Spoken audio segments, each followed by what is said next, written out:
Catriona, katapusan muna. What's up, mga people? Sabay nyo kagandahan! Ayan, narito ang mga kakulto ko ngayong gabi. Beautiful, beautiful, beautiful, beautiful.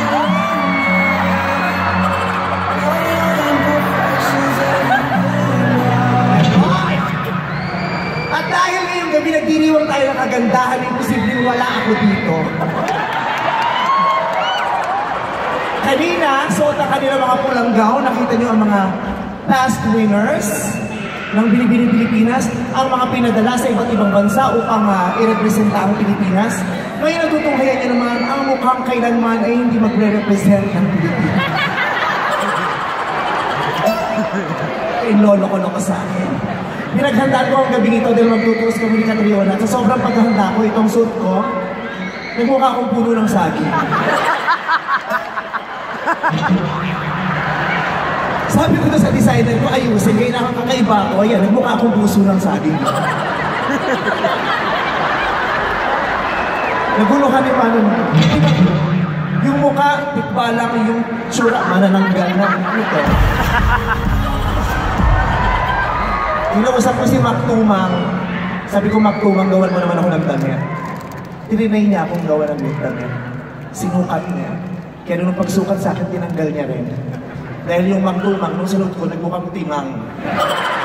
Sabi ko, huwag na masisira ang karir ko, kaya hindi ako nakapagsuot. Itong damit ko ay napaka-memorable sa akin ito dahil malaga ang taong nagmamayari ng damit. I want to say thank you to my dad. Sa tatay ko talaga ito pinalitan niya. Galit na galit ang tatay ko na nakita niya sinuot ko ito. Sabi niya, ba't sinusuot ko yan? Ayaw niya kasi hindi nagamit yung gamit niya. Kaya nung nakita ko ito sa closet ng tatay ko, sabi ko, tay, ba't ganyan ang nabit mo? Bakla ka ba? Sabi niya, ewan ko ba? Ganyan rin naman ang lolo mo noon. Sasabi ko, ano, bakla tayo lahat? Hindi ko alam, baka naging tradisyon na lang. Ngayon pa man, alam kong lahat kayo, katulad ko, ay nanood ng Miss Universe 2018. Lahat tayo aligaga, lahat tayo gumising ng napakaaga para masaksihan ang laban ni Catriona at samahan natin siya noong araw na yon. Tama? Lahat tayo kinakabahan, tama? Lahat tayo pinipigil ang hininga tuwing may i-announce, tama? Kaisa ko kayo, at kung kaisa ko kayo, everybody say, wow! Hindi pa para kayo mga timang. Kahit si Mrs. Araneta, nakita ko sabi niya, wow! Napaniwala kasi Mrs. Kaisa natin siya. At hindi lang yan, nung in-announce mismo ni Steve Harvey na si Catriona Gray ng Pilipinas ang Miss Universe 2018, ay ba, nagkagulo sa buong bahay namin. Matapos makipagkabugan ni Catriona, kami namang magkakaibigan sa bahay ang nagbubugan. Panoorin niyo itong video na ito.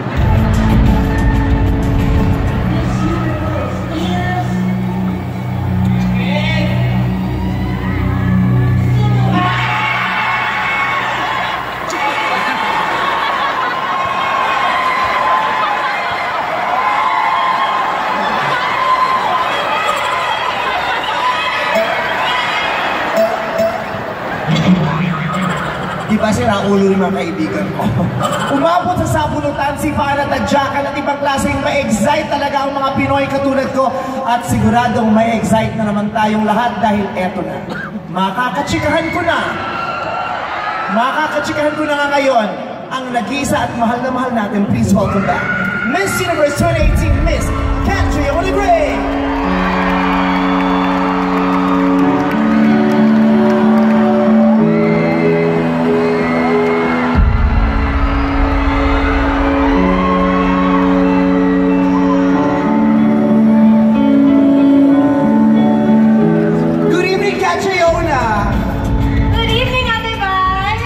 Congratulations, Miss Universe 2018.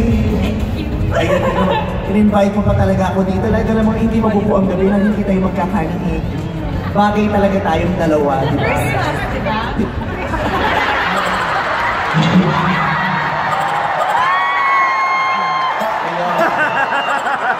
question and answer, na-scorean mo na ako agad. Christmas, nagmukha akong The Grinch. Tignan mo naman. Umupo tayong dalawa. Bakit yung upo niya, ang ganda yung sa akin, parang, ano to? Parang galing ng kalangitan, ito parang galing ng purgatorio. Nagmukha akong alagad ng demonyo rito. Itim talaga, napakasama na ugali. No? Okay, let's sit down. Yung sa'yo may unan pa. Yung sa akin, yung ganito pa, parang lalagyan ng mga ribbon. Yung sa'yo maganda yung sa akin lalagyan ng ribbon, alaala ng mga magulang at kapatid. Pinapastos mo talaga ako dito, dahil. Okay. Ano ba yung upo? Ganyan dapat. Nakaipit sa...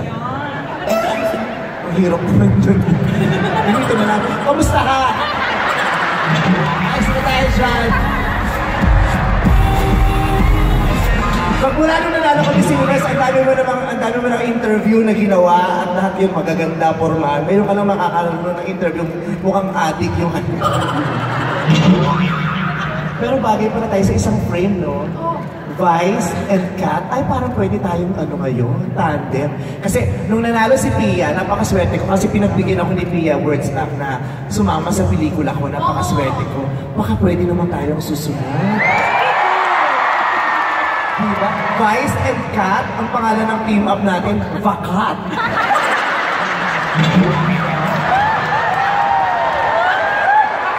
Vakat. Vice and Kat, Vakat. Woo! Ganda na ang mga posing namin. Ang ganda-ganda mo. Alam mo, ibang mesang pinakita, pero nasa starstruck ako talaga sa'yo. Napakaganda mo. Ganitong nararamdaman ko tuwing nananalamin ako tuwing umaga. Beautiful, beautiful angel. Sexy po. Kaya naman, nilaliman ko yung damit ko eh. Sabi ko, nilaliman mo pa yung mukhang may goiter ako sa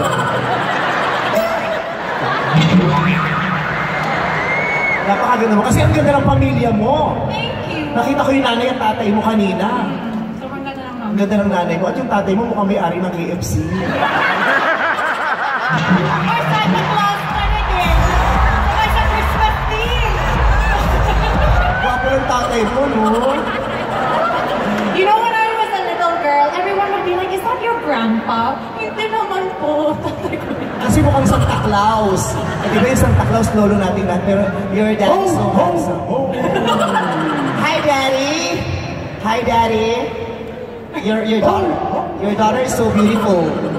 Can I be your daughter also? I want them. You have choices. I will be your daughter or we'll make another daughter together. What's your choice? Pero ang gwapo talaga ng tatay mo, alam mo may dalang manok. Daddy, may isang bakit naman dyan.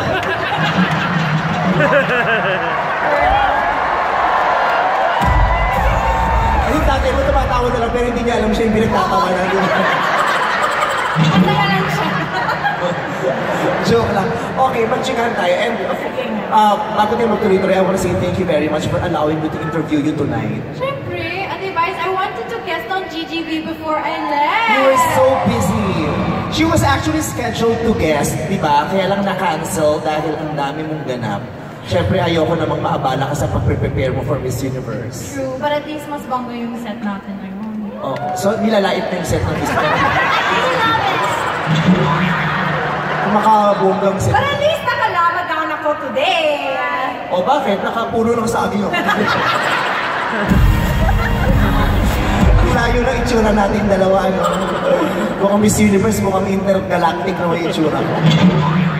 Anyway, eto na, magtanungan na tayo. Kasi syempre, kami lahat ng mga Miss Universe fanatics, ang dami namin mga tanong sa mga sarili namin. Diba kung anong mga nagaganap bago mag-Miss Universe, kung anong nagaganap sa backstage, diba kung paano kayo nakikisalamuha sa isa't isa.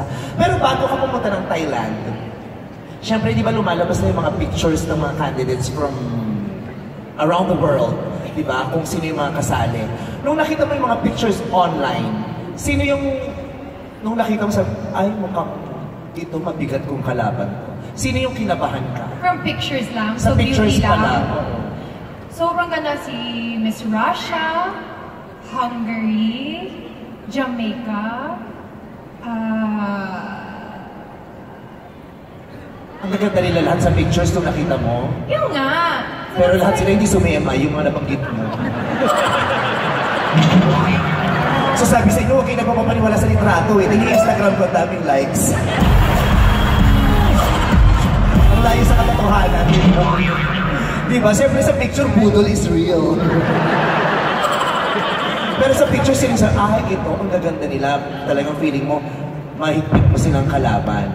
Beauty of face-wise lang. Oo, face-wise. Pero nung nagpunta ka na doon, nung nasa Thailand ka na at nakita mo sila sa personal, sino yung, yung namangha ka, yung kahit paano na starstruck ka din. Starstruck? It always in my mind, si Miss Russia, because she looks like a Barbie doll in real life, like not even a pore.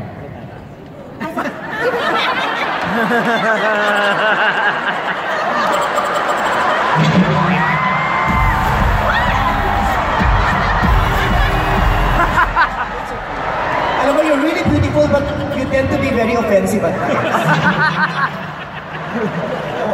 Okay, as you were saying, walang kapor-por. As in like, parang ka lang siya. Oh. Parang ganito lang. May por ako, pero 4, kaya pores.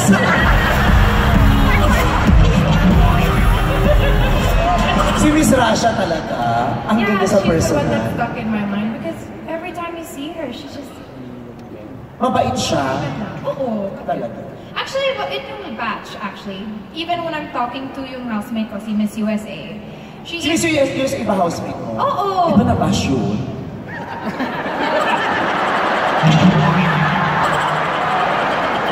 Huwag kang makikipagkaibigan ko, nagmahigil ko. Chawas lang. Charot lang. Papatawa lang ako. Oh, mabait naman. Mabait yun. Actually, nakasama ko siya ng isang araw. Gumibig yun sa timog eh. Oo, nakasabay ko. Nasa 7-Eleven, bumibili ng hotdog. Sabi ko, ito pala yung Miss USA. Mabait naman.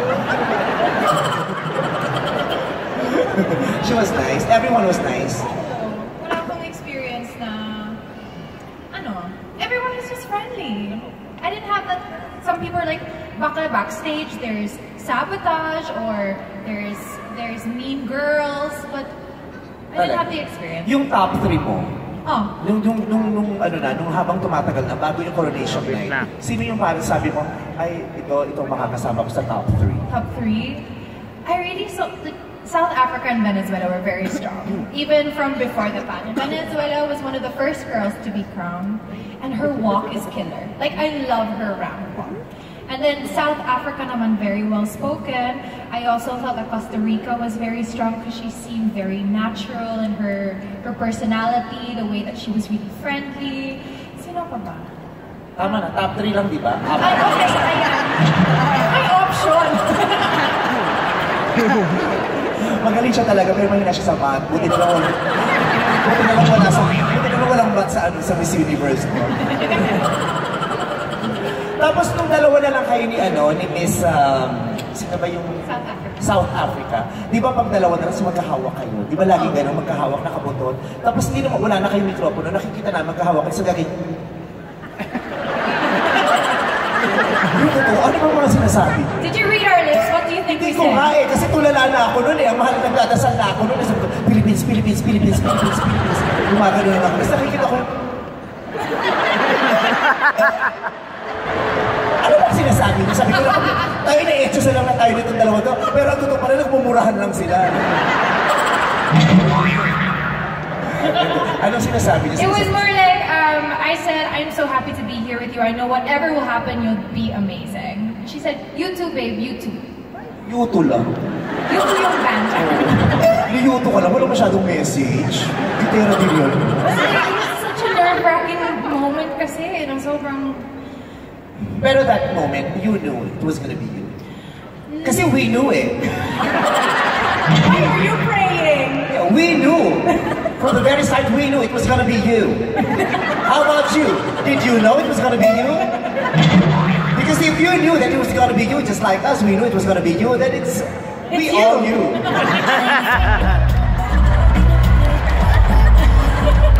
Kasi yung ngiti mo, yung mukha mo, yung tindig mo, confident ako, tapos na yung laban. But inside, grabe yung puso ko, as in, like I felt like Yeah, it was just that moment na parang the world shuts down and then you're just waiting for that one country to be called by Steve and you're hoping and praying that he says it right. Tapos na lang. Walang fear eh, di ba? Oh, ang nakakala ko doon, pagbanggit ng country, mag-aantay ka ng ilang segundo kasi baka mabawi. Diba? Pag sinabing Philippines, kaganyan ka pa muna. Kasi usually pa siya, Philippines, eh, ayun pag si Steve Harvey, Philippines! Well... Diba? Magdududa ka na eh. Di ba? Delegebe? Aba ikaw, yung personality ang naman sinasabi, anyari? Pero sa swimsuit, sino pinaka-sexy? Costa Rica. Talaga? Yeah, she... Anong waistline niya? Hindi ko alam. I didn't go up to her with a measuring tape. Ang liit talaga ng, kurbada talaga. Yung curves niya, grabe. Well, that's what I find beautiful naman. Pero yung rampa mo, parang ikaw yung pinaka-sex. Saan siya ka na, mahihirap ako sa, my English is, it's like my cell phone, it's low bat. You have to charge it every now and then. Sino pinaka-best friend? Denmark and Sweden. They're my besties ever since, because actually we're from the same batch of Miss World in 2016. So parang reunited. They came to visit the Philippines just after I won Bini Bini. Tapos they were on a trip from India. And then they were actually thinking, you know what, Kat, we'd actually like to try and compete then. And then Miss Denmark, she was appointed. And she was like, oh my gosh, Kat, we're gonna be together in Thailand. And then Miss Sweden, she competed and she won. So we were like, oh my God, we're all gonna be together!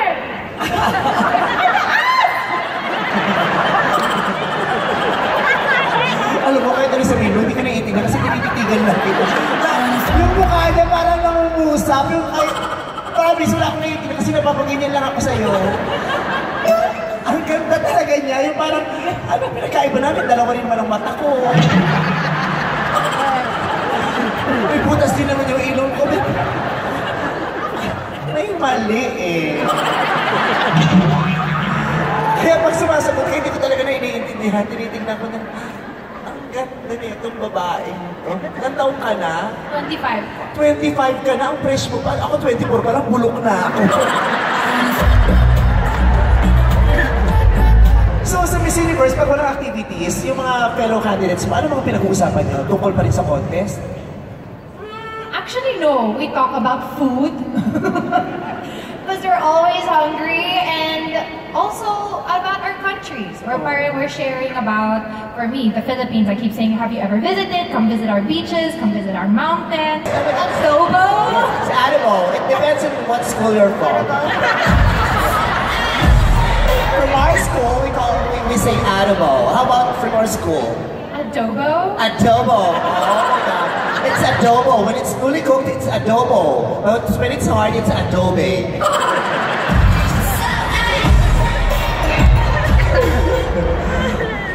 Nagtatanong ba sila? Kasi yung iba, pinapatikin nila yung adobo. Did you ever cook for them? Kaming kitchen job. Wala kayong kitchen? Mahirap pa na itong Miss Universe. Wala pa kitchen. My buffet lunch and dinner. Oh, isa siya. Buffet. Tara. Paano pa kumakain kayo buffet? Sinisigil din itong